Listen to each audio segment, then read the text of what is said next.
Bonjour à tous, on est aujourd'hui au studio Overlord et on reçoit un client qui va témoigner de son expérience avec Overlord, de son expérience de levée de fonds et on va découvrir son aventure avec nos services. Donc bienvenue à Jérémy Giraud. Merci de m'accueillir. Tu es partenaire fondateur de Maresquier Partners, qui est client Overlord et qui a réalisé des levées de fonds. Donc tu vas pouvoir nous expliquer tout ça aujourd'hui. Avec grand plaisir. Bienvenue dans les studios flambant neuf pour raconter ton histoire. Alors, est-ce que tu peux nous ramener justement au tout début? Comment tu as découvert Overlord? Alors, Overlord, j'ai découvert Overlord un petit peu par hasard, par un ami qui m'avait parlé de la solution. En fait, moi, j'ai démarré mon activité de club d'investissement l'année dernière et je l'ai vraiment professionnalisé cette année. Et en fait, dès l'an dernier, j'avais commencé à regarder un petit peu ce qui se faisait sur le marché parce que on s'est rendu compte assez vite avec mes associés qu'il y avait pas mal de complexité légale, administrative, liée au fait de gérer des fonds et de structurer des véhicules d'investissement. Et en fait, nous, c'était pas forcément notre métier, c'est pas forcément là-dessus qu'on avait une valeur ajoutée particulière.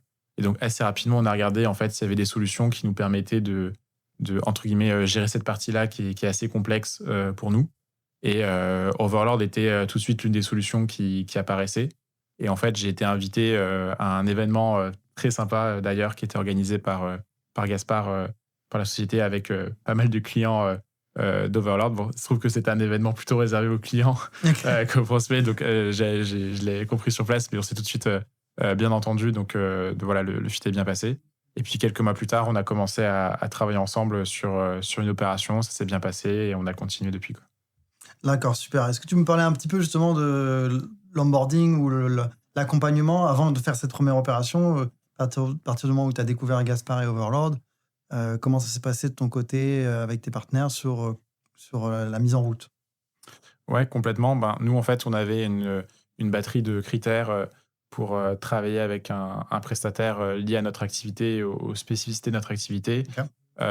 Pour nous, c'était important d'être capable de faire des véhicules au Luxembourg, par exemple, parce que on a une activité qui est assez internationale Ouais. en termes de clients et en termes de sociétés dans lesquelles on investit. Ouais. Et on a également un modèle économique, j'y reviendrai peut-être plus tard, mais où notre objectif, c'est de proposer de la liquidité très rapidement Ok. à nos investisseurs, de faire beaucoup de sorties.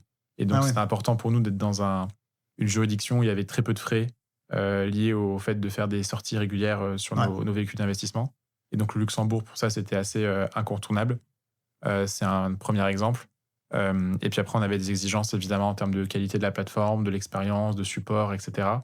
Et c'est vrai que assez rapidement, Overlord de cocher pas mal de cases. Dans la liste des critères, ouais. Exactement. Ah, d'accord. Et donc, on a fait en fait un appel avec mes associés et c'était Gaspard et Antoine, je pense qu'il y Ouais, avait les deux ouais. qui étaient présents. Et voilà, on a posé pas mal de questions et on était assez convaincus des réponses. Très bien. Et donc, assez rapidement, en fait, on s'est dit qu'on allait tester sur une première opération et qu'on verrait bien comment ça se passait à ce moment-là. Et il se trouve que l'opération en question s'est très bien passée pour nous. Donc, ça nous a incité à renouveler la confiance et donc, on a démarré comme ça. Super. Tu peux me raconter un peu cette première levée, justement? Cette Ouais, fameuse première levée de fonds, il y a toujours une première fois. Et donc là, vous avez choisi le bon partenaire, vous avez dit, OK, la liste des critères, mmh. l'aspect juridique, l'aspect technique de la plateforme. OK, on est en phase. Et donc, cette première levée, comment ça s'est passé? Alors, cette première levée, en fait, donc la première levée qu'on a fait ensemble, c'était au mois de juin-juillet 2025. OK. Et c'était une opération d'investissement dans une société qui s'appelle Revolut, OK. qui n'était pas une opération d'investissement en direct, mais c'était une opération d'investissement via un fonds avec lequel on travaillait Ah, pour d'accord. investir dans Revolut. Et donc, on a créé en fait un véhicule avec vous donc au Luxembourg. Ouais. Et ça s'est assez bien passé au sens où ça a été en fait la plus grosse opération qu'on ait faite à ce moment-là, en tout cas, et d'assez loin. On a fait un vrai gap en réalité Trop bien. sur cette opération par rapport aux opérations précédentes en termes Ouais. de taille. OK. Pour donner un petit peu des chiffres, on faisait jusqu'ici des opérations plutôt de 1 à 3 millions par véhicule. OK. Là où sur Revolut, En totalité, on a fait sur le premier véhicule qu'on a fait juin-juillet, on a fait à peu près 7 millions. Et on a refait 3 millions quelques semaines plus tard. Donc Dans la foulée, dans ouais, l'encouragement. pas tout à fait dans la foulée parce qu'il y avait la pause estivale, mais quasiment, on va dire, en termes d'activité business, on a fait quasiment ça dans la foulée. Donc on va dire à peu près 10 millions. Et donc ça a été une super opération. Challengeante parce que d'un coup, c'était une opération qui avait pas mal de croissance pour nous et de nouveaux investisseurs. Et donc on voulait qu'ils soient évidemment contents de l'expérience. Et en même temps, comme c'est une première opération, il y a toujours une phase de rodage, apprendre à se connaître, etc. Donc c'était assez. Il y avait beaucoup de sujets de bien communiquer entre nous, être très réactifs, etc. Et de ce point de vue-là, les équipes d'Overlord ont été top. Et donc, on a bien travaillé ensemble sur cette opération. C'était une vraie montée en force dès cette première opération avec Overlord pour vous, qui était nouvelle. C'était une vraie occasion de monter en force. C'était un moment où nous, on était on est toujours d'ailleurs, mais c'est un point d'inflexion dans l'histoire de la boîte où on a d'un coup une très grosse croissance. Ouais, excellent. Pour plein de raisons. Et c'est tombé au moment où on a commencé à travailler avec Overlord. Et donc, il y avait à la fois nous, de notre côté, il fallait qu'on digère en fait tout ce nouveau flux de personnes. Et donc, on était en fait extrêmement sollicités. Et en même temps, il fallait arriver à très bien se coordonner avec les équipes d'Overlord pour que l'expérience se passe bien. Donc ça a été c'était même totalement un succès. Donc on est ravis. C'est pour ça qu'on a continué depuis. Mais ouais, super expérience. Formidable. Tu peux expliquer un petit peu dans les détails justement. Donc vous récoltez de l'argent, vous mettez qui est dans un véhicule d'investissement et ce véhicule investit dans un fonds. Alors il y a plusieurs modalités. En fait. Nous, notre métier, c'est vrai que je n'ai pas expliqué ce qu'on fait précisément. Oui, parce qu'après, il y a différentes opérations que vous faites. Ouais. Absolument. En fait, nous, on a un métier. On est une boutique d'investissement dont la fonction, c'est de démocratiser l'accès à de très belles boîtes tech qui sont plutôt ce qu'on appelle très late stage, qui sont très avancées et qui sont en général même juste avant l'introduction en bourse. Et on est sur un mécanisme qui s'appelle le secondaire. C'est-à-dire qu'on ne participe pas à une nouvelle levée de fonds avec de l'argent qui va être injecté dans la boîte pour la développer. Nous, en fait, on rachète des parts à des personnes qui sont déjà actionnaires de la boîte, qui peuvent être soit des fonds, soit des employés. Et donc, c'est un petit peu comme sur le marché, sur la bourse. Finalement, quand vous achetez une action Air France, l'argent ne va pas dans la poche d'Air France, ça va uniquement dans la poche du vendeur, de la personne qui vous a vendu indirectement l'action. C'est le même mécanisme, mais en non-coté, en fait. Et en fait, c'est une classe active qui, historiquement, est complètement portée par des gros fonds institutionnels, des grands fonds souverains. Il y a quelques très, très grandes fortunes qui ont accès quand même à ce type d'actifs. Mais c'est difficile d'accès. Il faut être capable de mettre habituellement des tickets de peut-être 20, 50, 100 millions pour accéder à du Anthropic, à du Revolut, à du OpenAI. Et nous, on s'est dit, on va être capable de démocratiser cette classe d'actifs, y compris pour des personnes qui peuvent mettre 100, 200, 300 000 euros. Et donc, en fait, ce qu'on fait, c'est qu'on identifie des vendeurs dans ce type de société. Ouais. Il y a plusieurs catégories de vendeurs. Il peut y avoir des fonds venture, des fonds VC qui sont rentrés en fait au début de l'aventure, qui sur le papier ont gagné énormément d'argent, ont fait des très très gros multiples. Par exemple, quelqu'un, je sais pas, qui a investi dans Revolut il y a 6 ou 7 ans. Aujourd'hui, c'est évident qu'il a fait un multiple gigantesque, mais c'est du multiple sur papier, en fait. Cet argent, ils ne l'ont pas encore touché. C'est vrai. Et donc, nous, ce qu'on fait, c'est qu'on va voir ce fonds et on lui dit, voilà, on te propose de vendre 5-10% de ta ligne dans Revolut. Tout de suite, tu vas gagner beaucoup d'argent que tu vas rendre à tes investisseurs et ça va t'aider à relever ton fonds d'après. Parce qu'il y a cette logique, en fait, dans les fonds qui est importante.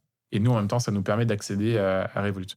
Donc, par exemple, ça peut être des fonds venture, ça peut être des fonds secondaires dont c'est le métier d'acheter et de revendre ce type d'actifs.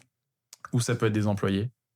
Typiquement, un employé dans une très belle boîte US qui gagne peut-être $200,000 par an. En fait, si cet employé il arrivait tôt et qu'il a 0,03% d'OpenAI, ça vaut quand même quelques millions. Et en fait, il sera peut-être ravi d'en vendre une partie pour s'acheter sa maison, que sais-je. Et donc, voilà, c'est les deux types d'acteurs qu'on va voir, c'est des fonds ou des employés. Donc parfois, on est en direct dans la boîte, dans la cap table de la boîte. Et parfois, en fait, notre ticket, malgré tout, il reste trop petit pour être en direct dans la boîte. Parce que les portes d'entrée et les tickets minimums sont très élevés, comme tu l'as expliqué. Exactement. Et donc, à ce moment-là, ce qu'on fait, c'est qu'on va rentrer dans le véhicule d'un fonds qui, Ok. lui, est dédié uniquement à investir dans la boîte. Donc, on va être intermédié à ce moment-là par un fonds. Et c'est ça qui va nous permettre de nous exposer à une société dans laquelle on a envie d'investir. D'accord, en fait, dans tout ce travail de recherche, d'aller acheter des parts dans des sociétés qui sont late stage, donc qui ne sont pas encore cotées, qui sont sur le Mm. marché privé. En fait, tout ce travail, c'est votre expertise, c'est d'aller trouver les portes d'entrée, les fenêtres d'entrée pour acheter des participation dans des sociétés qui ont une valorisation qui est importante. Donc, il faut des tickets d'entrée pour ces achats qui sont quand même conséquents. Et vous avez le rôle d'aller récolter l'argent pour avoir des tickets assez important pour faire ces achats. Exactement. Ouais. Donc c'est un travail d'expert minutieux, de longue haleine aussi pour arriver à aboutir auprès de ces portes et ces fenêtres d'ouverture. Et donc ça, c'est ce que vous mettez en place. Donc là, c'est le cas de Revolut, mais il y a aussi d'autres exemples, du coup, enfin d'autres cas que vous avez fait depuis. Oui, depuis, on a fait plusieurs opérations. On a fait une opération dans Epic Games, par exemple, qui est donc une société dans le gaming qui a Ouais, fait le jeu Fortnite, par exemple, qui est très connu, qui a développé aussi une solution qui s'appelle Unreal Engine, ouais. qui est un outil qui est le leader aujourd'hui sur la 4D, donc qui fournit beaucoup de studios de jeux vidéo ou de cinéma pour les films. Ça, par exemple, c'est une opération qu'on a fait où on est en direct dans Wow. la cap table de la Ah, société. formidable. Donc voilà, ça, c'était une très belle opération qu'on a faite en septembre et qu'on sera peut-être amené d'ailleurs à rééditer, puisque on est très proche de la société, donc on est capable aujourd'hui de rééditer ce type d'opération voilà, selon la demande qu'on peut avoir de family office ou du grand public. Donc voilà, ça, c'est une belle opération qu'on a faite également sur la rentrée. Là, on est en train de préparer une nouvelle opération qu'on lance en ce moment sur Crusoe, qui est une société leader dans les data centers Ok, spécialisée sur les GPU. ok. Donc, tous ses clients, c'est Nvidia, Broadcom, voilà, tous les leaders, entre guillemets, de l'intelligence artificielle. Et eux, en fait, c'est des vendeurs de pelles qui vont construire les data centers. Ouais, tout à fait. Et voilà, c'est une société qui a enfin, leur carnet de commande, c'est 40 fois leur chiffre d'affaires pour donner un horizon Wow. voilà, du potentiel de la boîte. Et donc, c'est une société qui était très, très compétitive. Ça faisait presque 3 mois qu'on essayait Ouais, parce que d'y pour avoir accès et de aller avoir sécuriser. accès auprès de ces sociétés, c'est un vrai savoir-faire, un vrai travail, Il y a un un petit peu vrai challenge. Ouais. complètement, il y a un vrai jeu de chat et de la souris, en Ouais. fait, en fait, plus la société est attirante et a des performances exceptionnelles, plus c'est difficile parce que c'est très compliqué de trouver des gens qui veulent vendre dans une boîte qui cartonne, en fait. Eh ouais, c'est tout C'est un toujours, enjeu. Ouais. c'est comme dans l'immobilier, les bonnes affaires, elles sont Ouais. très dures à aller chercher. Et là, c'est la même chose. Donc, il y a le travail déjà de trouver l'opportunité. Ouais. Et ensuite, il faut qualifier l'opportunité. Et donc là, en fait, c'est un immense travail qui est fait plutôt par mon associé Adrien, pour lui donner du crédit là-dessus. Mais c'est vraiment de qualifier quels sont les types d'actions qu'on achète, quelles sont voilà, toutes les conditions autour de l'opération.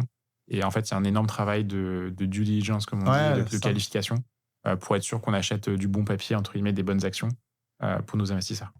Ouais, donc alors, il a utilisé le mot due diligence. Due diligence, c'est en fait aller faire les recherches, vraiment creuser pour bien comprendre l'investissement, savoir les tenants aboutissants, les risques, l'exposition, le timing, les modalités de sortie. Tout ce travail, en fait, de vraiment bien comprendre ce qu'il en est pour ensuite le présenter auprès de nos investisseurs. Alors justement, là, tu peux parler un peu plus de la partie présentation auprès de ta communauté d'investisseurs, comment tu présentes les deals, comment tu les annonces Mm. et comment les gens peuvent y participer. Alors en fait, sur la présentation aux investisseurs, il faut avoir en tête que nous, on évolue dans un cadre légal qui est assez spécifique, Mhm. qui s'appelle le cercle restreint d'investisseurs. Ok. Et en fait, le cercle restreint, c'est une exemption du règlement prospectus. Et en fait, ça stipule que on peut, entre guillemets, envoyer l'opportunité d'investissement à moins de 150 personnes et qui sont plutôt des investisseurs qualifiés. Ok. Et donc, nous, typiquement, on va jamais faire de communication sur les réseaux sociaux, sur les deals. On va jamais faire d'envoi de masse d'emails ou ce genre de choses. En fait, nous, on communique l'information à certaines personnes qui sont assez clés. Ok. Et en fait, souvent, ce qui se passe, c'est un peu la chance, entre guillemets, du type d'investissement qu'on fait. C'est qu'on est sur des sociétés qui sont en général assez connues Ouais. et qui, du coup, euh, en fait, lorsque l'investisseur reçoit l'opportunité, assez rapidement, il sait si ça l'intéresse ou pas. Il arrive très rapidement à se positionner. et il y a un effet bouche à oreille qui est assez important.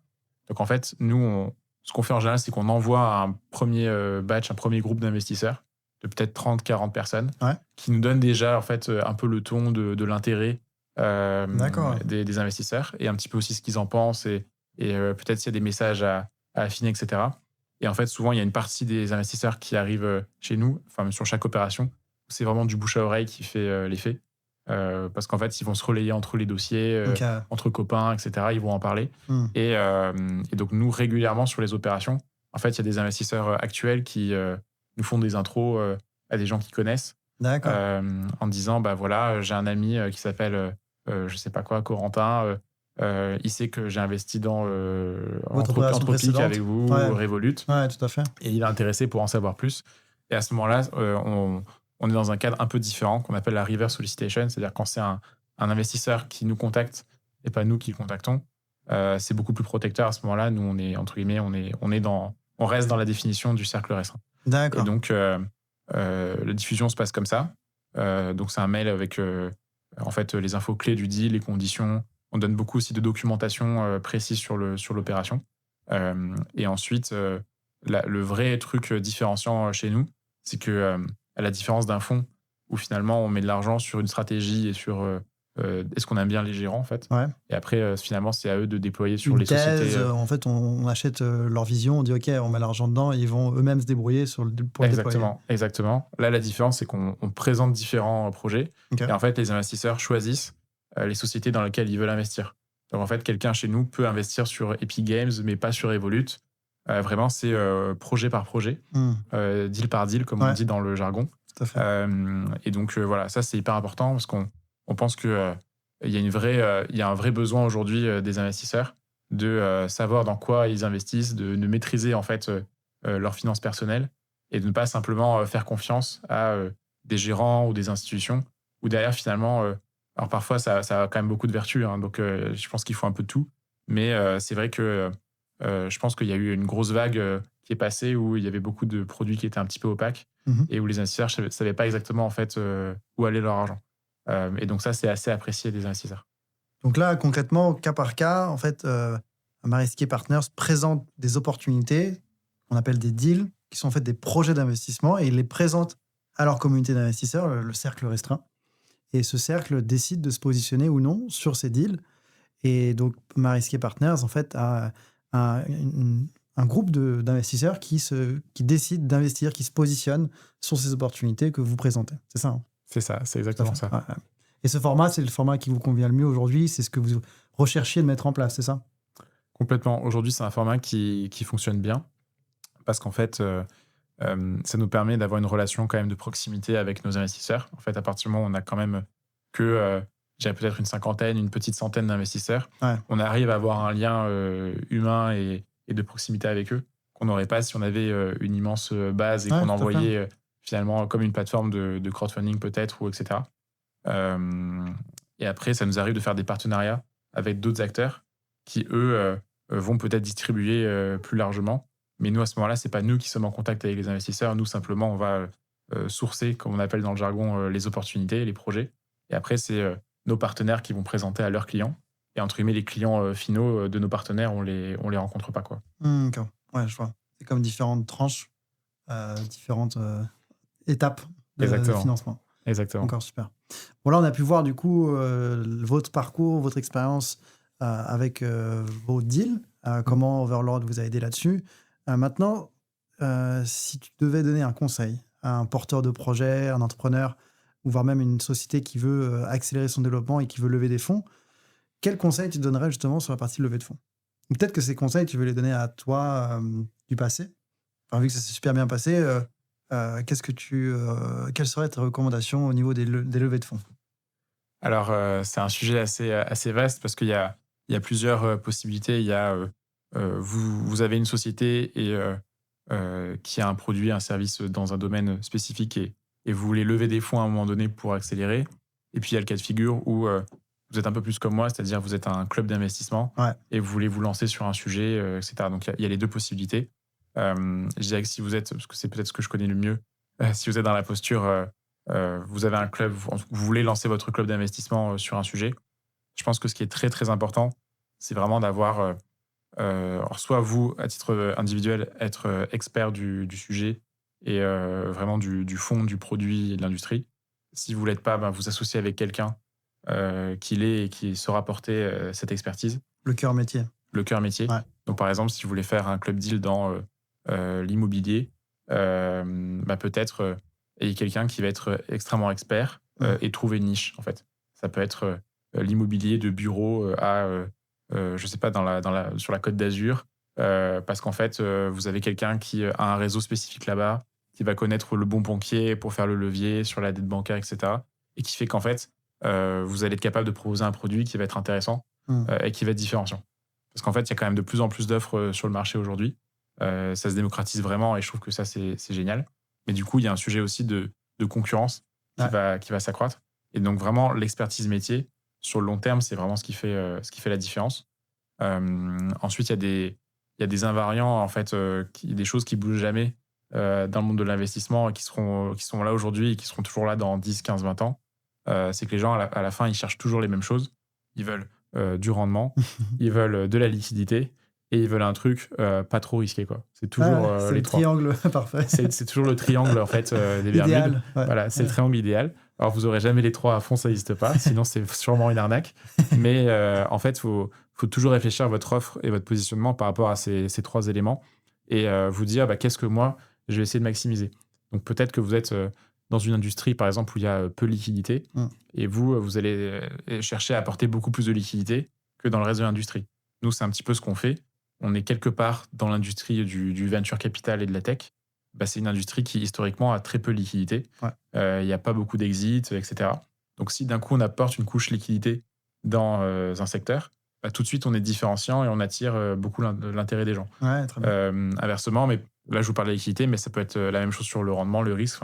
Et en fait, c'est regarder ce triangle-là et vous dire, bah, par rapport au secteur que je connais et aux offres qui existent là-dedans, comment moi, je peux me différencier là-dessus.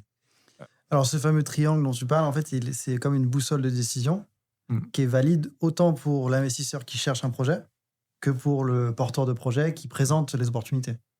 C'est un prisme de décision, un prisme qui permet de filtrer et de sélectionner en fait où on veut mettre son argent, où on sélectionne les projets dans lesquels on va investir. Complètement. Super. Complètement. Merci beaucoup, Jérémy, pour ton témoignage, ton expérience, tout ton parcours et ces belles levées. Je te remercie d'être aujourd'hui avec nous au studio. Pour vos projets, vos levées, vous pouvez contacter Overlord. On pourra regarder ensemble qu'est-ce qui est dans le domaine du possible et voir comment vous accompagner au mieux sur vos projets. Je vous remercie de votre attention aujourd'hui et je vous dis à bientôt.